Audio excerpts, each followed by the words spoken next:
Actor Chat with Mishelle Fuentes. Take one. Say what? Second stick. Second sticks. I'm advanced, guys. I made it. I said it.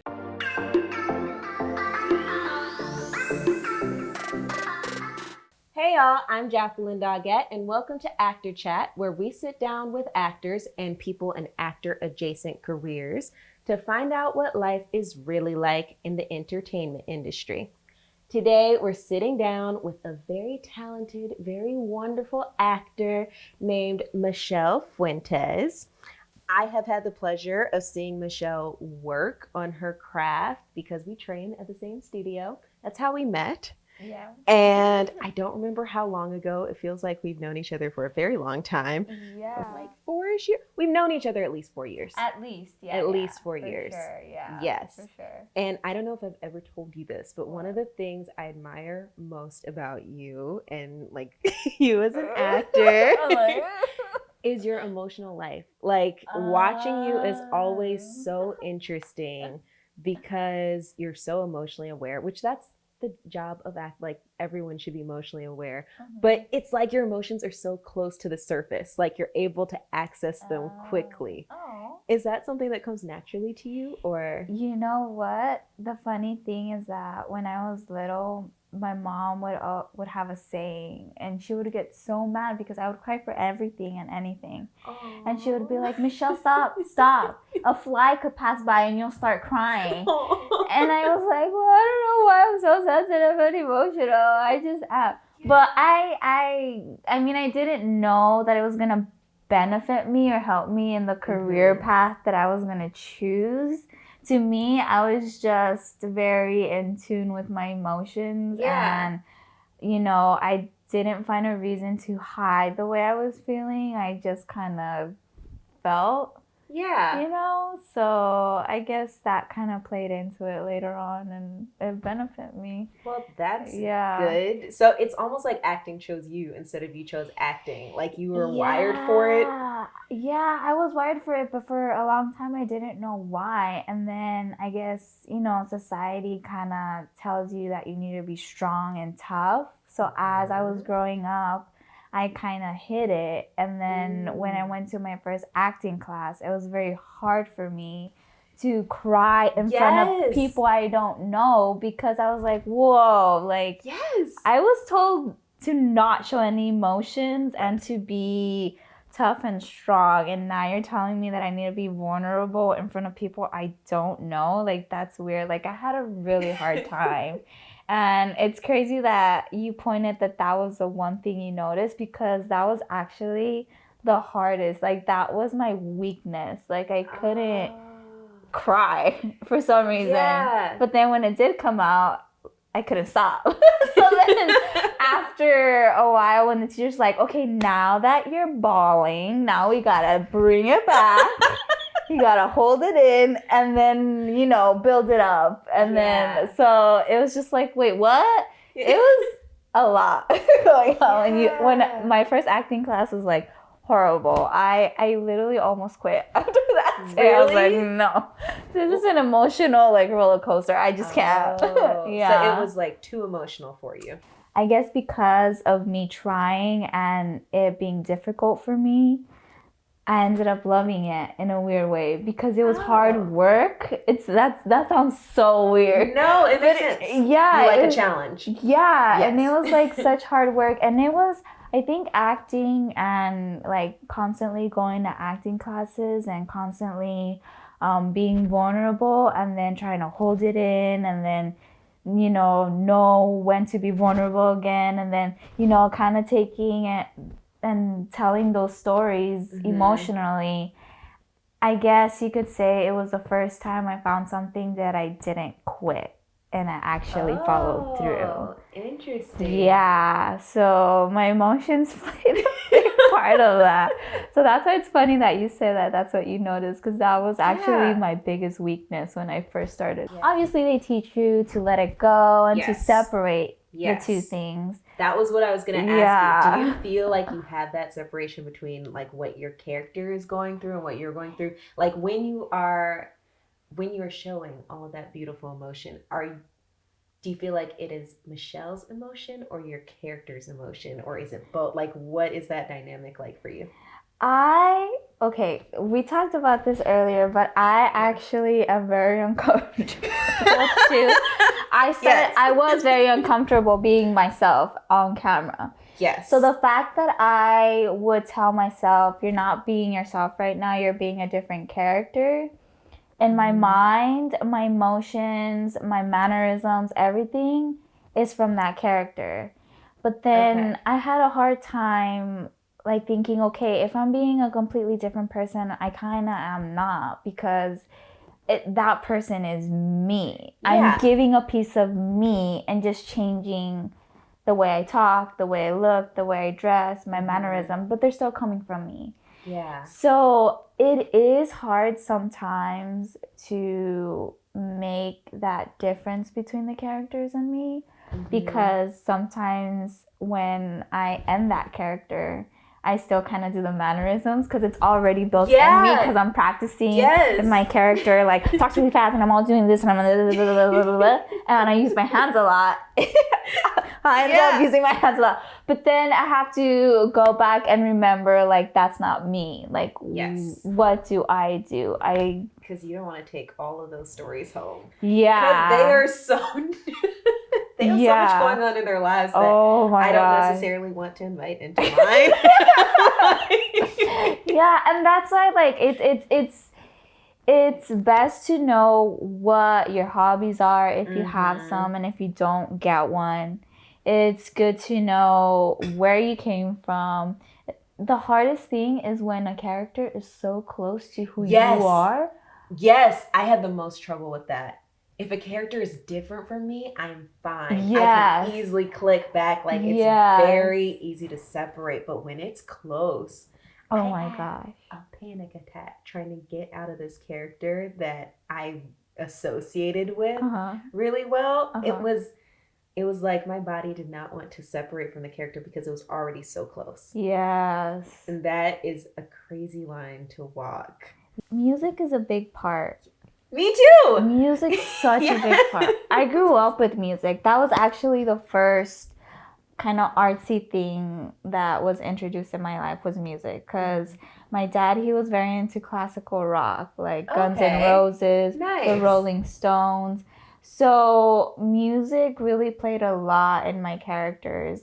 There's times where I play a character, like for example, I did a character for theater that was in the 50s and 60s. And unfortunately, I like 50s and 60s music. So I needed to immerse myself and just listen to that type of music. Yeah. But at the same time, it's like, but Mishelle also likes that type of music. So I really had to narrow down to a specific song and create a completely different life and moment for that specific character, for that song. And then I had to create why Mishelle likes that song and why that character likes that song. So that was the only way I could have, like, get out of my character. Because even the way she dressed and everything, like, I'm like, but sometimes I do my hair like that too. And sometimes I do my makeup like that too. And sometimes I have a shirt that's like 50s, 40s, like this shirt is inspired. And it's just... It starts to get a little too close. Bleeds over the lines. Like it starts blurring the lines. Yeah, so you just have to be very specific on like everything. Obviously, my foot is a size 7. I made up that my foot was a size 6.5, and I wore 6.5. Oh my god. It sucked, but I was like, I've heard stories about models going down the runway in a bigger size shoe than they actually are, so I will do it for the character. It sucked, but little things like that really do work to separate who you are and who that character is. Now, I have my ideas about why that is so important. Why do you feel like it's important to keep those lives or those characters separate from yourself?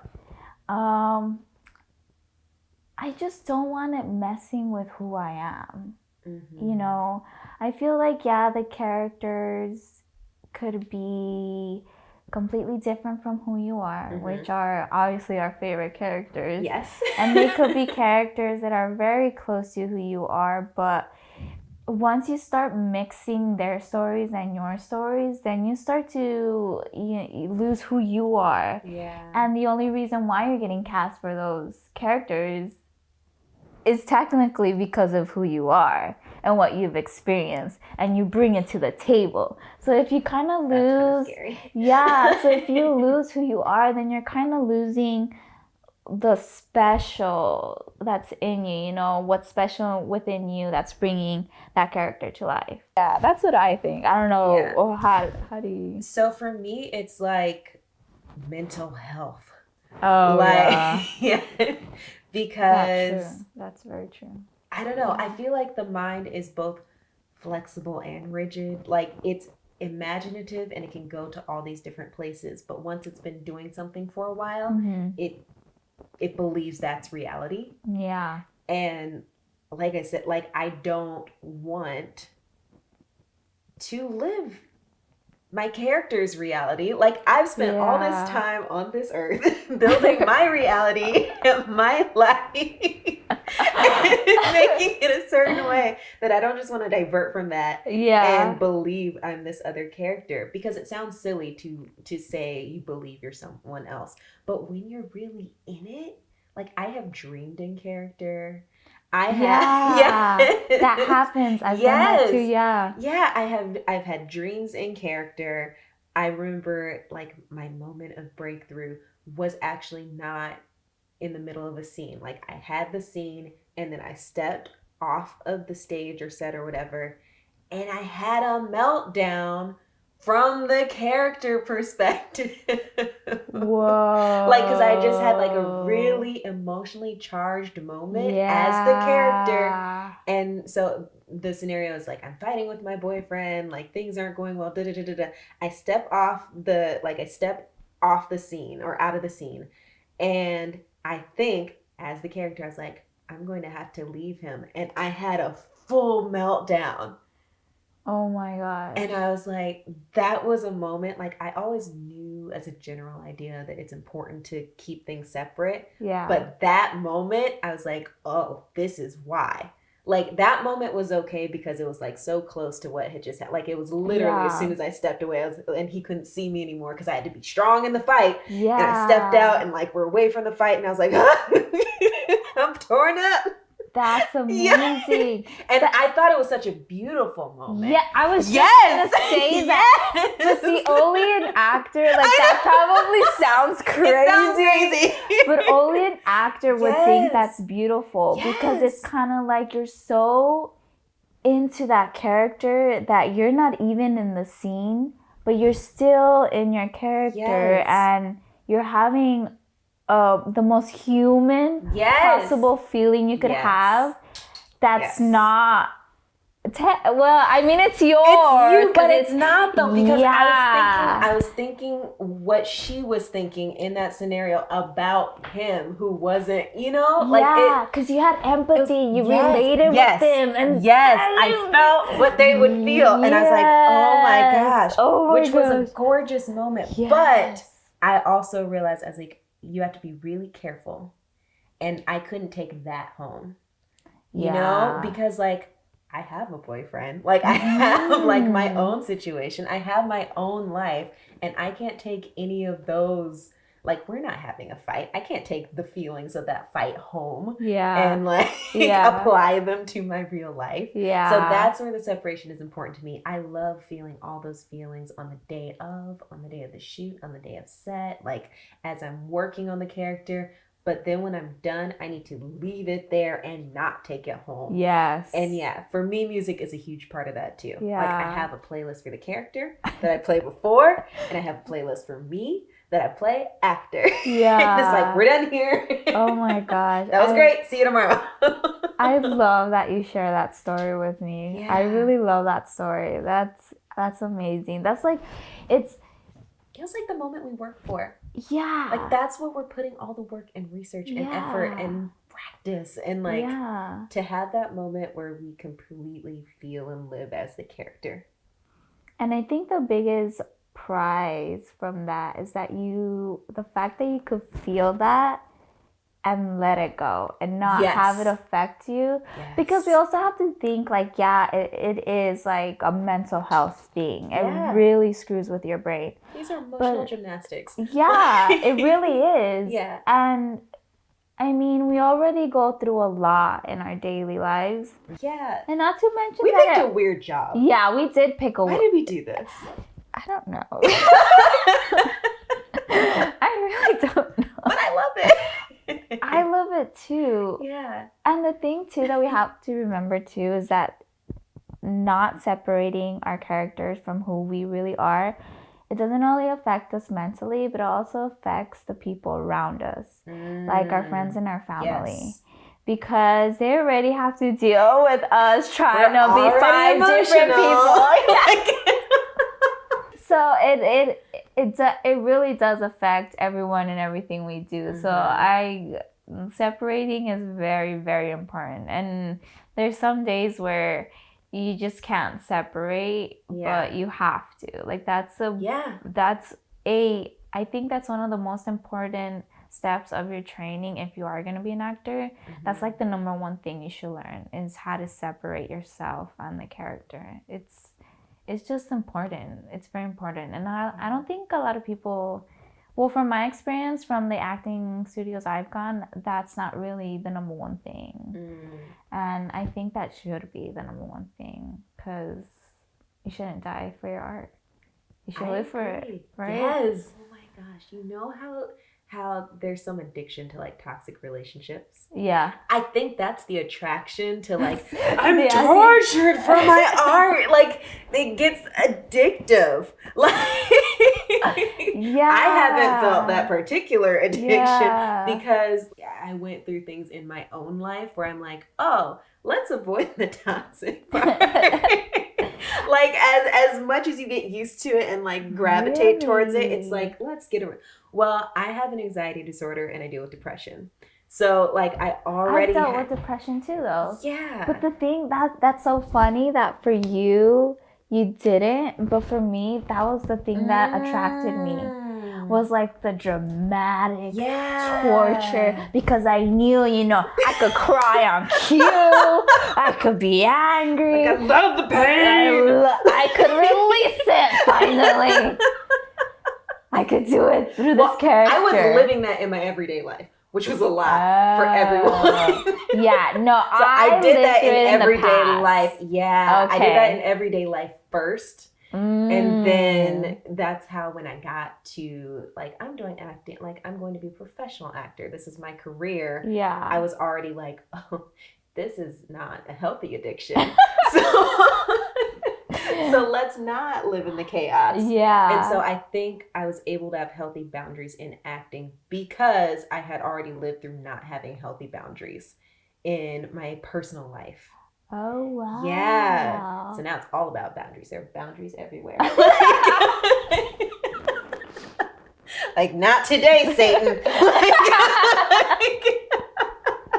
So I think that was another attraction I had to it, where I knew that whatever I was feeling within that scene in that moment, that I could let it go and control that. If I really wanted to not feel like that, I could control that, you know, that's interesting. In a weird sense. Yeah. Like once you get to the level where you could really detach yourself from the character, you kind of know, okay, right after they yell cut and I get to go home, I'm just going to listen to the radio and no music, just a talk show on the radio. Okay.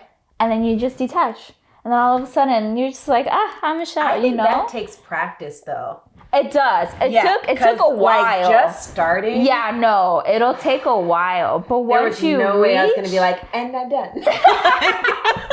Like, no, I'm still heartbroken and sad and like torn to pieces. Yeah, it has to get. Like, I remember the first time when I had a really, really deep scene that had to do with like a really weird character, which I didn't know if I was real or not. Like this character could have been like someone else's imagination. Oh, did I see you work on this? I think so. I think I did. And Okay. she would like get raped and like all this stuff would happen. Yeah. And I remember our teacher would have us do something silly. Yes. And I would do it in class, but then when I would go home, 3 days later, I felt so exhausted. And I didn't know why. It was sticking with it you. was still in, and it was like it was the first like time subconscious. And I actually ended up loving that character because it was so hard for me to detach myself from her. Yeah. And the crazy part, which is I kind of saw it as a red flag, is that I wanted to continue in that character. Oh, that's when, a red flag. Yeah, that's when I got a little like, I gotta let it go. Yes. So how did you decide to do it professionally? Well, the thing is that I didn't decide. Oh. It kind of chose me. I went into more of like the design and fashion industry for a while, and I did not want to do acting whatsoever. But yeah, that kind of faded. Okay. That didn't last like very long. My passion for it and circumstances died. Yeah, and I just didn't want to do it, and nothing really stick. I was interested in things, but it didn't last. And then I was like, fine, I'll give acting a try, whatever. No way. And I tried it. Yeah. And it stuck. I hated it at first. I'm not gonna lie. Right. I was like, emotional this gymnastics sucks. Who would want to cry? Who would do this? This much?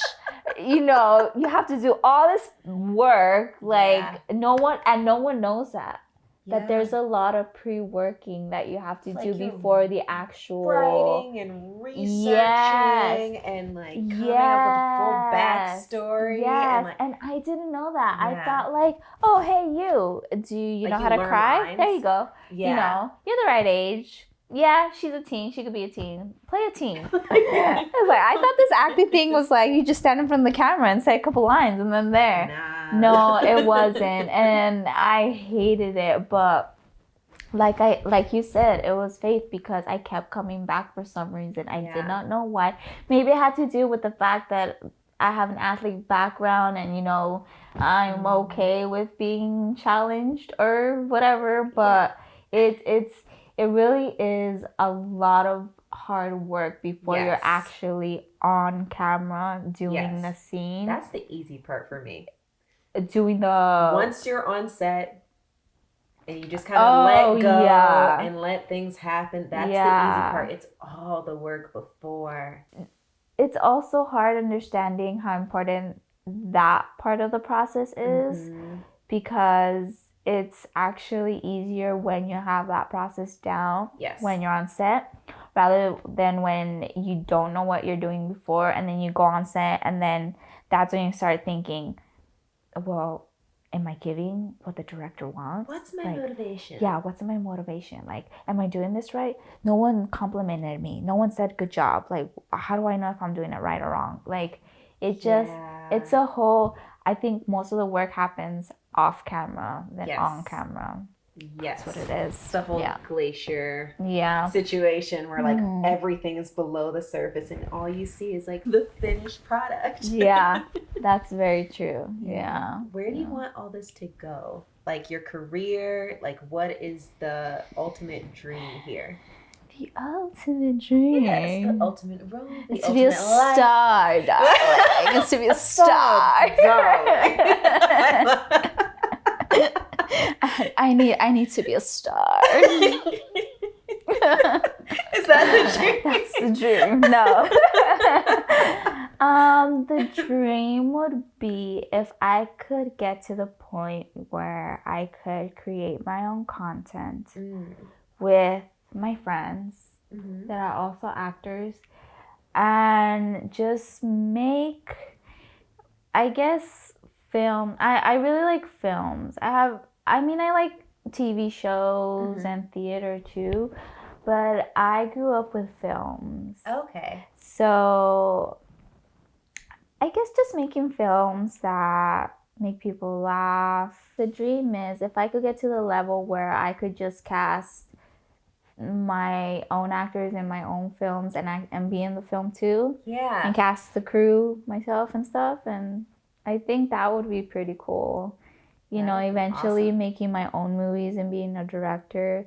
But actor-wise, I think I would want to dominate the movie side of it. I love it. Yeah. I love it, like blockbusters. Oh, yeah. Yes. Yes. Career-wise, I would love to do films and characters that if you first met me, you'd be like, wait, what? What kind of character are you doing? Okay. You? Like a villain. Villains are so fun. Oh my God. That's my dream character. Your dream character is a villain? Yes. Yes. I love it.